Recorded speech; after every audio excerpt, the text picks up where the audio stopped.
Boa noite a todos. Que Jesus nos abençoe e continue nos abençoando. E nós não podemos ter dúvidas que Jesus, se fosse pela justiça, nós estaríamos todos meio complicados. Mas como tem a misericórdia de Jesus, quantas coisas que nós fazemos erradas, quantas encarnações nós já passamos aqui na Terra depois da vinda de Jesus, há mais de 2000 anos. E eu acho que ainda a gente não aprendeu. E o tempo está se fazendo urgente, nós precisamos começar a nos apegar em Jesus. Eu costumo, por exemplo, quando eu venho fazer meus bate-papo, que a gente não é um palestrante, é um expositor, quando no máximo, falar mais sobre Jesus, porque eu acho que o Chico Xavier, quando ele era visitado pelos dirigentes espíritas que iam até lá, ele elogiava demais o trabalho feito pelos centros espíritas em todo o Brasil, na parte de benemerência, cesta básica, roupas, atendimento, enfim, para essas pessoas carentes. Mas ele falava assim, nós nunca podemos esquecer que a pessoa está muito mais carente de pão espiritual. A gente percebe na televisão, a gente percebe as pessoas estão infelizes, elas estão buscando alguma coisa. Uns buscam em droga, buscam em tantas coisas, bebida. Na verdade, nós precisamos mais de Deus no nosso coração. Então, eu acho que o meu tempo, que eu tiver que passar alguma coisa, expor alguma coisa, eu vou trabalhar sempre com a doutrina espírita e falando sobre Jesus.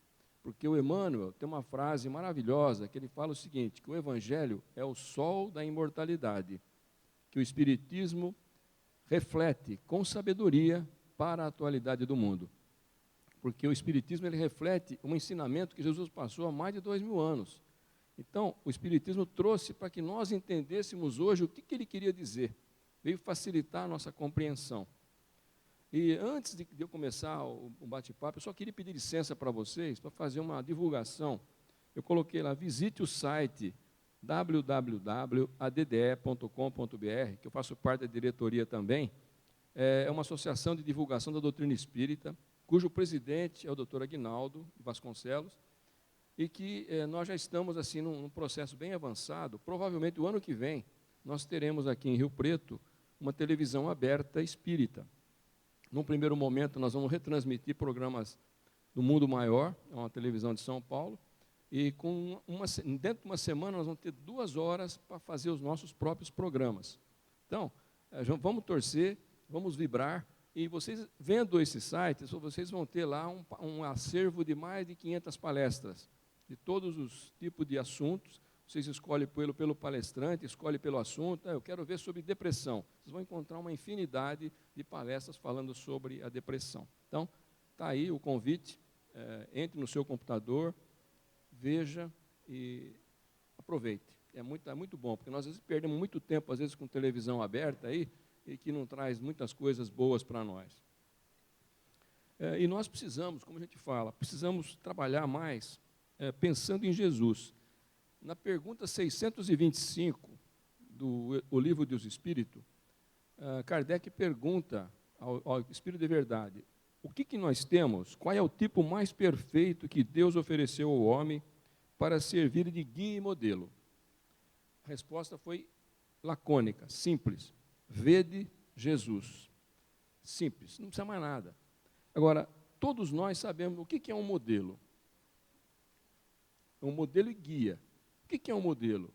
Por exemplo, as mulheres, por exemplo, têm os modelos fotográficos, que vamos colocar um nome mais famoso aí, Gisele Bündchen. Ela é um modelo.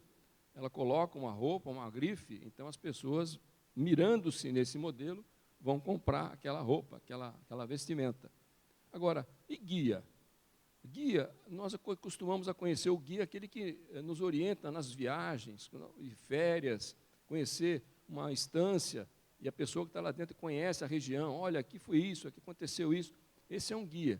Agora, nós perguntamos, nós não estamos fazendo viagem, nós estamos aqui no nosso dia a dia, mas se nós pararmos para pensar, a nossa viagem é uma das viagens mais importantes, que é aquela que a gente começa no berço e termina no túmulo. Essa viagem é uma viagem que tem uma certeza de chegada, mas isso não quer dizer que vai ser sem problemas, porque problemas todos nós teremos. E o que mais importa na nossa viagem, toda viagem que nós vamos fazer, sempre nós estamos fazendo passagens. Hoje nós vamos deitar, fazer uma passagem. Sabe Deus, se acordaremos amanhã? Começamos uma semana, será que terminaremos a semana? Começamos um mês, começamos um ano. Mas nesse período, o que mais vale é o nosso percurso. É ali que nós aprendemos. Porque não tem nada pronto. Todo dia nós começamos uma vida nova. Então nós precisamos aprender a viver e sempre tendo esse guia, que é Jesus, que ele fala assim: eu sou o caminho, a verdade e a vida. Ninguém vai ao Pai senão por mim. Lembrando essas palavras de Jesus, isso nos dá uma força, uma fé, uma esperança de que, caramba, se eu tenho Jesus no meu lado, estarei convosco todos os dias, nós não precisamos mais nem de psiquiatra, de psicólogo. Não que o Espiritismo fala que você tem que abandonar o médico, abandonar os remédios, não. Nós temos problemas, sim, problemas físicos, químicos no nosso corpo, que às vezes o médico receita tais e tais remédios. Mas, antes de que isso aconteça, nós temos esse grande guia, esse grande amigo, que é o nosso colaborador maior. Abramos o nosso coração a Jesus. Fale com Ele em voz alta. Lá dentro do quarto, Ele fala: feche o teu quarto, para que você possa se comunicar melhor. Porque quando a gente fala assim, Jesus, quando Ele estava naquele barco de Pedro, que era de Simão de Pedro, que houve o milagre da multiplicação dos peixes, ele falava o seguinte: afaste um pouco o barco, para quê? Para que eu melhorasse a comunicação, porque ele estava numa orla marítima, e então as pessoas estão lotando ali aquela praia, então ele precisava afastar para melhorar a comunicação. E quando ele fala: entre no teu quarto, feche a porta, porque você deixa para fora o lado material, para que você possa ficar livre e ligado nas coisas do Pai. Então é importante que nós estejamos sempre nesse aspecto ligados ao Pai. Estarei convosco todos os dias. Aí a pessoa fala assim: se Ele é o caminho, eu sou o caminho, a verdade e a vida, o que eu tenho que fazer? Quando você tem um caminho pela frente, o que você tem que fazer? É caminhar. Agora uma pessoa outro dia pergunta: mas eu vou caminhar em cima de Jesus? Eu falei: não, espera aí, não é bem assim. Você vai caminhar em cima do ensinamento. Como várias religiões falam, ele foi salvo pelo sangue do Cristo. O que é o sangue do Cristo? É o ensinamento que ele deixou. Então, esse sangue, esse ensinamento nos salva, porque o Emmanuel fala que salvação não é apenas falar: eu acredito em Jesus. Salvação que significa transformar-se, modificar-se. E quem está preparado para isso? Se Jesus aparecer naquela cortina lá e falar assim: dá licença, quem está pronto para ir comigo agora? Eu pergunto para nós mesmos: será que nós teríamos essa coragem de largar tudo e seguir Jesus? É bom para a gente perguntar para nós mesmos: será que eu estou preparado para seguir Jesus? Né? Tem até uma anedota do padre Cícero, lá do norte. Ele fala assim: quem quer ir para o céu, levanta a mão. Todo mundo levantou na igreja. Aí ele falou: quem quer ir hoje? Todo mundo abaixou a mão. Porque hoje não. Ah, mas por que você não vai hoje? Eu tenho umas contas para pagar, tenho que resolver uns problemas, eu estou ensinando meu filho a isso, estou pagando faculdade com meu filho, então ninguém quer. Nunca estamos preparados para ir agora. Então, é importante que nós tenhamos isso em convicção. Se ele aparecer, vamos enfrentar. Porque viver com Cristo incomoda. Por isso que ninguém quer saber. Porque o apóstolo Paulo fala: quando fostes iluminados, recebestes uma grande carga de aflições. Então as pessoas falam assim: então eu estou fora. Eu comecei a frequentar tal e qual religião, minha vida piorou. Mas não é que piorou, é que você começou a ficar preparado para começar a ser testado e ser provado. E na vida nós temos que ser provados. Tudo é dificuldade, tudo é sofrimento. Eu até coloquei um desenho aqui, que eu não abaixou nenhum espírito de pintor.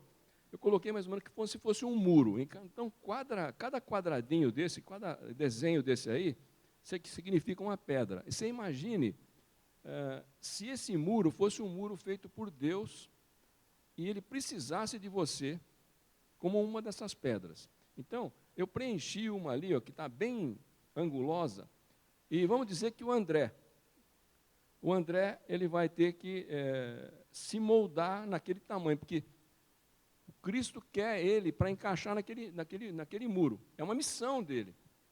Agora, só que é o seguinte, o André, ele está com essa formação assim, ó. Imagine o que ele tem, que processo que ele tem que ser burilado para chegar naquele tamanho, naquele formato, para encaixar no muro. E esse processo, que é o lapidar, é o dia a dia da gente, é o sofrimento, é as provas que nós passamos. Então você vai burilando, aquela pedra que é polida, né? Porque o Leon Denis, ele fala no livro da dor, do sofrimento e da dor, ele fala o seguinte, que a nossa alma é a nossa obra. Então, dentro dela, dentro de nós, tem uma obra a ser trabalhada. Nós não estamos prontos. E muitas pessoas falam assim, puxa vida, não deu certo a minha vida. Nossa, eu estou com não sei quantos anos, minha vida é um nada. Aí você pergunta assim, mas espera aí, você está pronto? Como é que você está reclamando do autor se você não está nem pronto? É a mesma coisa se você pegar um cara pintando um quadro na praça, né?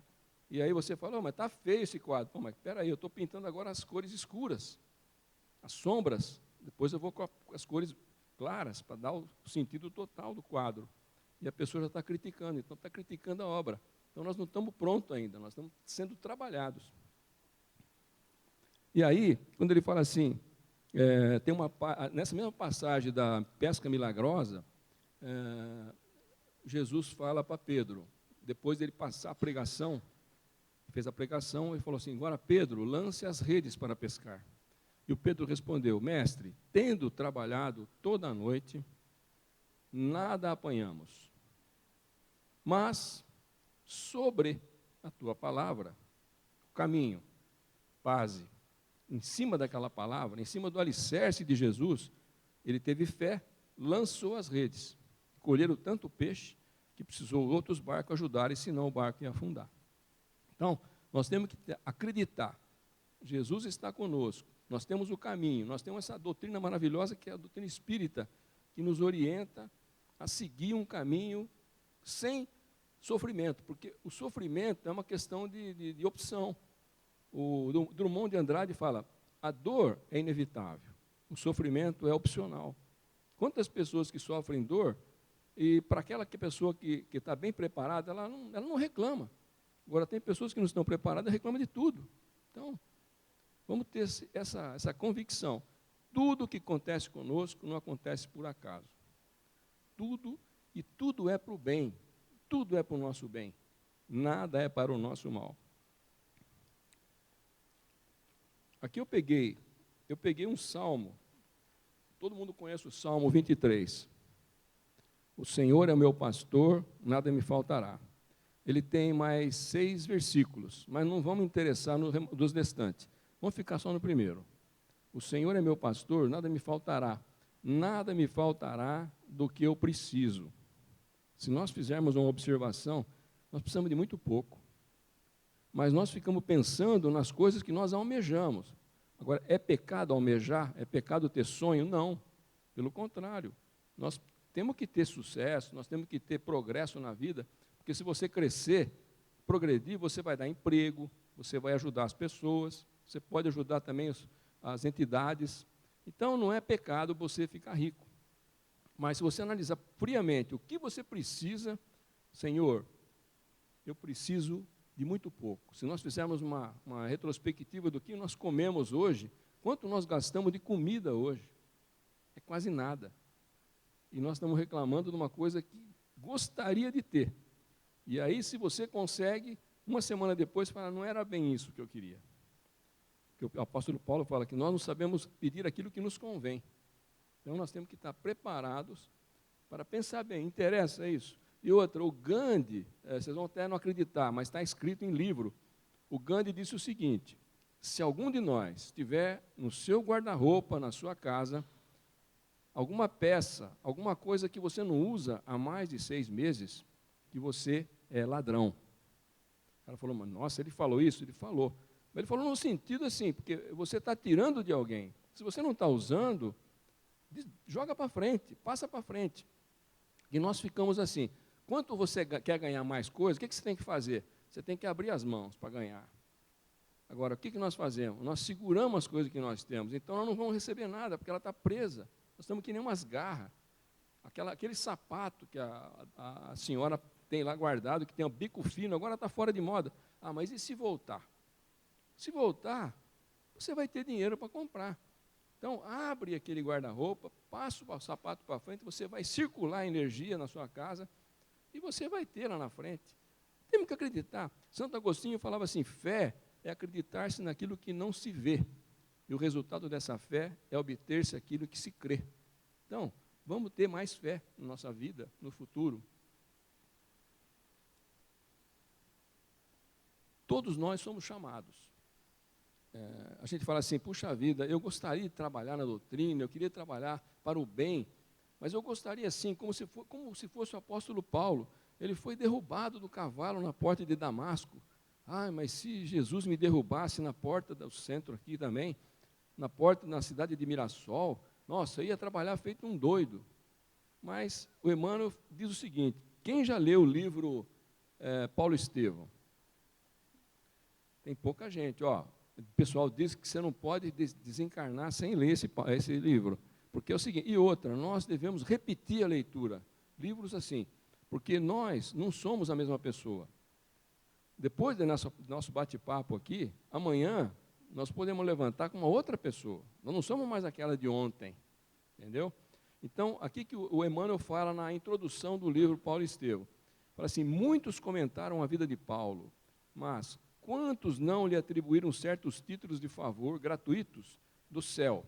Apresentaram-no como um fanático de coração ressequido. Para uns, ele foi um santo por predestinação, a quem Jesus apareceu numa operação mecânica da graça. Para outros, foi um espírito arbitrário, absorvente e ríspido, inclinado a combater os companheiros com vaidade quase cruel. Queremos recordar que Paulo recebeu a dádiva santa da visão gloriosa do Mestre, às portas de Damasco, mas não podemos esquecer a declaração de Jesus relativa ao sofrimento que o aguardava por amor ao seu nome. Foi avisado ele que ele ia ter muito sofrimento porque é por amar ao nome de Jesus e trabalhar por Jesus. Então, quando nós começamos a trabalhar no lado do bem, as trevas começam a nos atacar. Mas se nós somos perseverantes, as trevas não são persistentes, ela abandona logo. Ah, essa pessoa não dá, vou pegar um outro. Então, vamos perseverar. Certo é que o inovidável tecelão trazia o seu ministério divino. Aí ele pergunta para nós, mas quem estará no mundo sem o ministério de Deus? Mas quem estará? Muita gente dirá que desconhece a própria tarefa e é inconsciente a tal respeito. Mas nós poderemos responder que, além da ignorância, há desatenção e muito capricho pernicioso. Os mais exigentes advertirão que Paulo recebeu um apelo direto, mas, na verdade, todos os homens, menos rudes, têm a sua convocação pessoal ao serviço do Cristo. As forças podem variar, mas a essência, o apelo é sempre a mesma. O convite do ministério chega, às vezes de maneira sutil e inesperadamente. A maioria, porém, resiste ao chamado, nós resistimos. Generoso do Senhor. Ora, Deus não é um mestre de violências, e se a figura de Paulo avulta muito mais aos nossos olhos, é que ele ouviu negou-se a si mesmo, arrependeu-se, tomou a cruz e seguiu ao Cristo, até o fim de suas tarefas materiais. Então, ele fez tudo isso. Agora, volta a pergunta, nós estaríamos preparados para isso? Agora, então, vamos analisar o tema de hoje, que chama-se Na Presença do Amor. Eu sempre pego trechos dos livros de Emmanuel, que ele tem Fonte Viva, Pão Nosso, Caminho, Verdade e Vida, e ele pinça do Evangelho uma frase, um versículo, e depois ele faz a análise. Então, como a gente sabe que o Emmanuel tem autoridade moral e conhecimento espiritual, nós não vamos ler o trecho inteiro do capítulo em que ele pensou esse versículo, porque a gente sabe que Emmanuel jamais vai usar um trecho fora de um contexto para usar como pretexto alguma coisa, para talvez até fazer uma apologia da doutrina que ele professa. Não, ele pega para fazer uma análise profunda que vai nos servir como um guia no nosso dia a dia. Então ele começa analisando a seguinte: quem ama o próximo sabe, acima de tudo, compreender. E quem compreende sabe livrar os olhos e os ouvidos do venenoso visco do escândalo, a fim de ajudar ao invés de acusar ou de servir. Então, ele coloca a palavra compreender, e quem compreende, compreender, o Emmanuel fala o seguinte: é melhor ter a compreensão do que conhecimento. Porque quando você compreende uma pessoa, é sinal que você se transferiu para o lugar dela. E quando você se transfere para o lugar da outra pessoa, você passa a entender o que ela está passando. Porque se nós que somos espíritas, somos reencarnacionistas, nós precisamos saber o seguinte: quantas encarnações nós passamos? Aqui, se nós tivermos 100 pessoas, 80, cada um de nós está num nível. Agora, esse nível não quer dizer que quem é superior ou inferior. Um nível de encarnação, porque, de repente, eu tenho 10 encarnações. O outro tem 50, outro tem 100, 200. Então, todos nós temos uma vida pregressa, uma vida por trás de nós, de tantas encarnações aqui na Terra. Então, nós precisamos ter esse cuidado, porque nós temos que saber compreender as pessoas. E quando você compreende, nada afeta você. Porque nós, às vezes, estamos pegando um programa aí de crime, a pessoa é entrevistada: eu sou matador. Eu, por R$50, eu mato qualquer um. Eu já matei 10. Fala com a maior frieza. Agora, o que acontece com a maioria das pessoas que estão ouvindo? Pena de morte. Tem que ter pena de morte. Agora, pare um pouquinho. Se você pudesse ver naquela pessoa que está matando, que encarnação que ela está, e você trouxesse a sua, fizesse uma retrospectiva para a sua encarnação, você vai perceber, talvez você estivesse fazendo pior do que aquela pessoa. Então, temos que ter esse perdão. A sociedade tem que eliminar num sentido de, assim, de separar da sociedade, porque eles são pessoas perigosas. Mas nós, individualmente, nada impede de nós perdoarmos essa pessoa. É necessário trazer o coração sobre a luz da verdadeira fraternidade. O que é fraternidade? A fraternidade vem da palavra frater, que é irmão, para reconhecer que somos irmãos uns dos outros, filhos de um só pai. E tem uma mensagem do Chico, que diz o seguinte: quem mais ama é quem mais se aproxima de sua natureza divina. O dia em que o homem começar a amar ao próximo, como a si mesmo, a terra, como por encanto, transformará. Falta-nos sentir que o outro, seja ele quem for, é de fato nosso irmão e nosso igual perante Deus. Chico Xavier. Aliás, eu estava preparando isso aqui, apareceu essa mensagem no WhatsApp, falei: puxa vida, nada acontece por acaso, porque é uma coisa, uma sincronicidade. E aí ele fala que a tendência nossa é fraternidade para reconhecer que somos irmãos uns dos outros. Por que nós nos separamos? Por que nós separamos a pessoa por altura, tamanho, peso, gordura, idade, cor? Por que nós temos uma sensação? O ser humano é assim. Isso me lembra uma metáfora que está no livro o livro chama O Enigma do Iluminado. Ele conta a história que é os brancos e os pretos. Vou contar isso para dar um exemplo de como acontece. Certa vez, uma pessoa passando pelo um pasto, onde um pastor estava pastoreando as suas ovelhas. Ele encostou e falou assim: bonitas as suas ovelhas. Ele falou: pois não. Posso fazer uma pergunta? Não, pois não, pode perguntar. Quanto que o senhor diria que essas ovelhas andam durante a pastagem, durante o dia? Aí ele falou assim: os brancos ou os pretos? Os carneiros, né? Aí ele falou assim: os brancos. Os brancos andam 6 quilômetros por dia. E os pretos? Os pretos também. Aí ele falou: quanto que o senhor diria que eles comem de grama durante a pastagem? Quais deles, os brancos ou os pretos? Os brancos. Os brancos comem 2 quilos de grama por dia. E os pretos? Os pretos também. Agora, por favor, quanto que o senhor diria que eles produzem de lã até o final do ano, na época da tosquia? Aí ele falou, os brancos ou os pretos? Os brancos. Bom, os brancos, eles produzem na tosquia 3 quilos de lã. E os pretos? Os pretos também. Aí ele falou, olha, ficou intrigado. Eu falei, peraí, mas posso fazer uma pergunta? Por que o senhor sempre coloca uma pergunta, quando eu faço a pergunta para o senhor, do branco e do preto? Ele falou, é que os carneiros brancos são meus. Aí ele parou e falou, faz sentido. E os pretos? Os pretos também. Quer dizer, então, enquanto que a nossa tola divisão fica separando, onde o amor vê tudo por igual. Todo amor é tudo igual, não tem divisão. Então nós temos que ser iguais, um com o outro, respeitar. Se eu estou acima, eu tenho que dar a mão para quem está embaixo. E quem está embaixo, pede para alguém que está em cima se elevar. E aí você cresce. É muito difícil, nós vamos chegar lá, se Deus quiser. Enquanto nos demoramos na escura do apego exclusivo a nós mesmos, encarecemos-nos no egoísmo e exigimos que os outros nos amem nesse passo infeliz. Não sabemos querer senão a nós próprios, tomando os semelhantes por instrumentos de nossa satisfação. O nosso egoísmo faz isso. Nós queremos usar as pessoas para o nosso interesse. Nós não estamos pensando no bem da pessoa. Nós queremos usar as pessoas para o nosso interesse. Sempre é nosso interesse.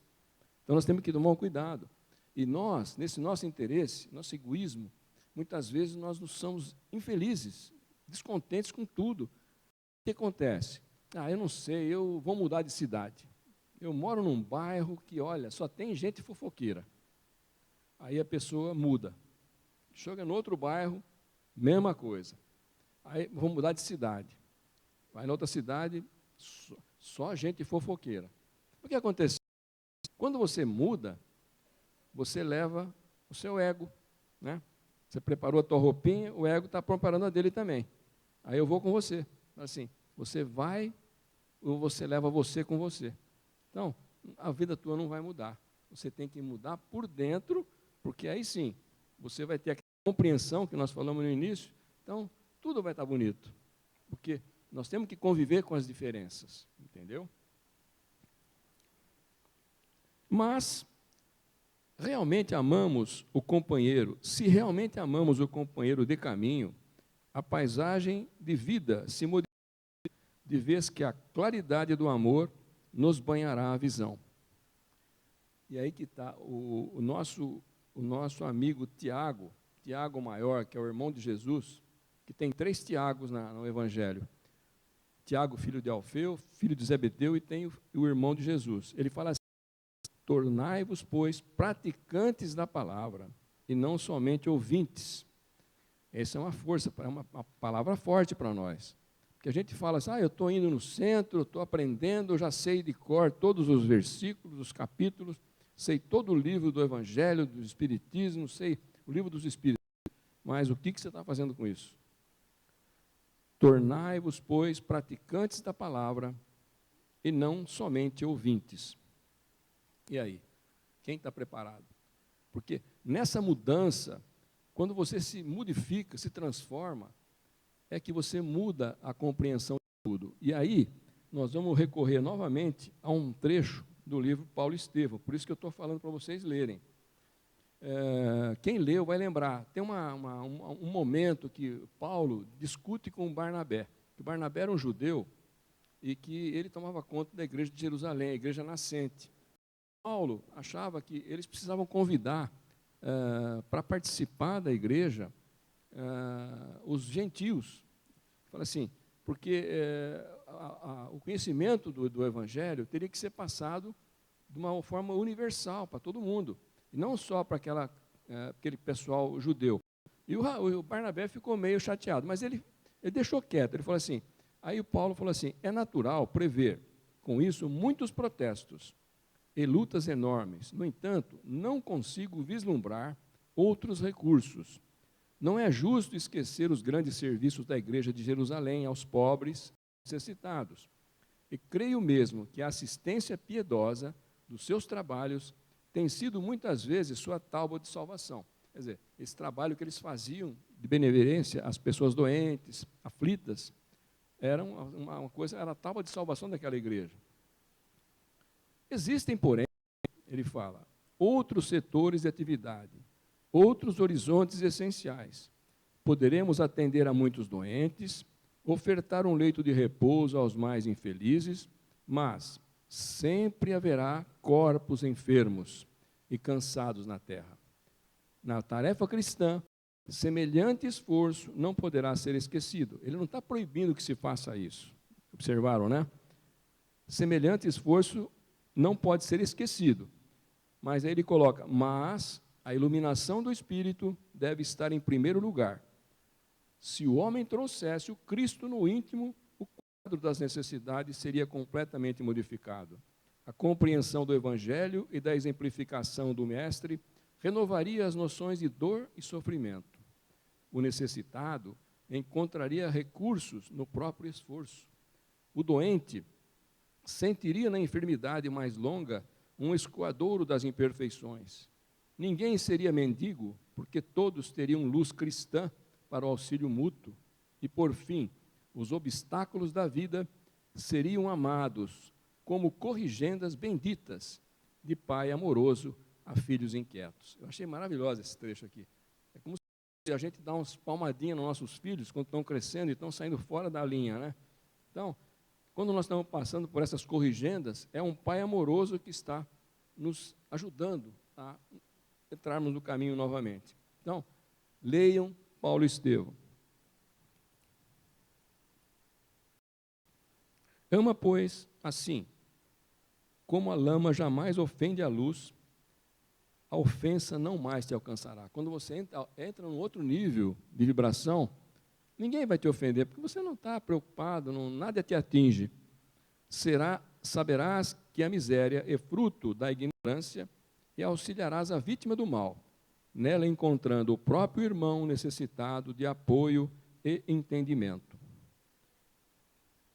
Aprenderás a ouvir sem revolta, ainda mesmo que o crime te procure os ouvidos, e cultivarás ajuda ao adversário, ainda mesmo quando te vejas dilacerado, porque o perdão com esquecimento absoluto dos golpes recebidos surgirá espontâneo em teu espírito, assim como a tolerância aparece natural na fonte que acolhe no próprio seio as pedras que lhe atiram. Quer dizer, mais uma vez, nós ficarmos preparados, elevamos a nossa mente, a nossa vibração, nada nos ofende. O Chico falava que nós, seres humanos, gostamos muito de fofoca, né?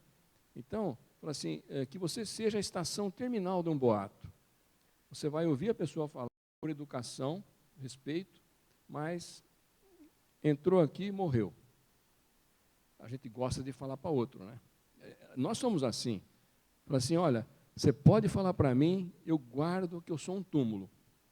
Aí você fala para a pessoa. Aí a pessoa fala para a colega dela, e a colega dela fala, eu sou um túmulo, pode falar para mim. Depois de 20 pessoas que você falou, você está no meio de cemitério. Está cheio de túmulo. E todo mundo sabe do que aconteceu. Então, também tem que tomar esse cuidado. Vamos se preocupar com isso. E o último parágrafo. Ama e compreenderás. Compreende e servirás sempre mais cada dia, porque então permanecerás sob a glória da luz inacessível a qualquer incursão das trevas. Você está preparado? As trevas não vão te atacar. Pode ter certeza. Você vai passar por dificuldade e todos passarão. Não reclame quando vocês estão passando por aquilo, agradeça, porque é muito importante para o teu crescimento. E para encerrar, um texto que vocês já cansaram de ouvir, que eu acho que é uma das coisas mais lindas que tem na Bíblia, que fala sobre o amor, que está em 1 Coríntios 13. Todo mundo conhece. A suprema excelência do amor ou caridade. Ainda que eu falasse as línguas dos homens e dos anjos e não tivesse amor, seria como um metal que soa ou como o símbolo que retine. Ainda que eu tivesse o dom de profecia e conhecesse todos os mistérios e toda a ciência, e ainda que tivesse toda a fé, de maneira tal que transportasse os montes, e não tivesse amor, nada seria. E ainda que distribuísse todos os meus bens para sustento dos pobres, e ainda que entregasse o meu corpo para ser queimado, e não tivesse amor, nada disso aproveitaria. O amor é sofredor, é benigno. O amor não é invejoso. O amor não se vangloria, não se ensoberbece, não se porta inconvenientemente, não busca os seus próprios interesses, não se irrita, não suspeita mal, não se regozija com a injustiça, mas se regozija com a verdade. Tudo sofre, tudo crê, tudo espera, tudo suporta. Muito obrigado. Que vocês tenham uma boa noite, um bom retorno para os seus lares e mais uma boa semana para todos. Muito obrigado pela oportunidade.